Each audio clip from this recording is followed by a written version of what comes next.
ሰዎችን አምነን በሄድንበት ርቀት ልክ እግዚአብሔርን ብናምነው የት እንደርስ ነበር። ግን ማለት እንደምትወደኝ ነው የማውቀው እኔ ሁሉም ቤተሰብ ነው የሚያውቀኝ። ከዛ በኋላ ግን ሽማግሌ ሊላክ ነው ልንጋባ ነው ሲባል ሁሉም ሰው ተቀያየረ። ከዛ ለኔ በጣም ግራ ይገባኝ ማለት ባያቆኝ ምናምን እንደ አዲስ ሰው ማነች ምንድነች ምናምን ሊመጣ ይችላል። እናንተ ከመጋባታችን ከ3 አመት ከ4 አመት በፊት የሚያቆኝ ሰዎች ሙሉ ለሙሉ ተቀየሩ። ኢቭን ፕሮግራማችንን ማንመጣም አሉ።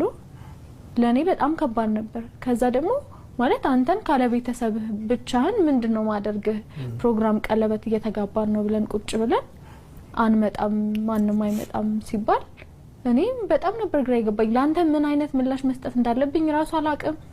ከዛ ለቤተሰቦቼ ምንድነው ምላቸው ለራሴ ራሱ ምን ብዬ እንደምነግረው አላቅም። ከዛ ሁሉም ሰው ማለት በቃ እኔ የሆነ ዝም ብላ የሆነች ሴት አምጥተህ እንዳገባ አይነት ነገር ነው ያለው።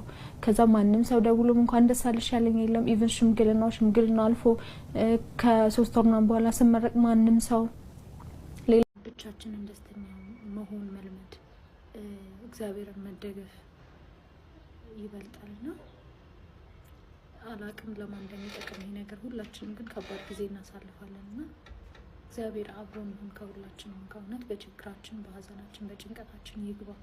መጥፎ መንፈስ ከሁላችንም ላይ ይራቅና በእርግጥ አንዳንድ ስሜቶች አሉ አይደለ ለደቂቃ እንደ እብድ የሚያደርጉን አይምሯችንን የሚያስቱን ያቺ ሰዓት ነች ሰይጣን የሚተባበርባት ሰዓትና ያቺን እንደምንም እንደው መድኃኒዓለም ይጠብቀን እያለ እንለፋትና እግዚአብሔር ከኛ ጋር ይሁን ከሁላችንም።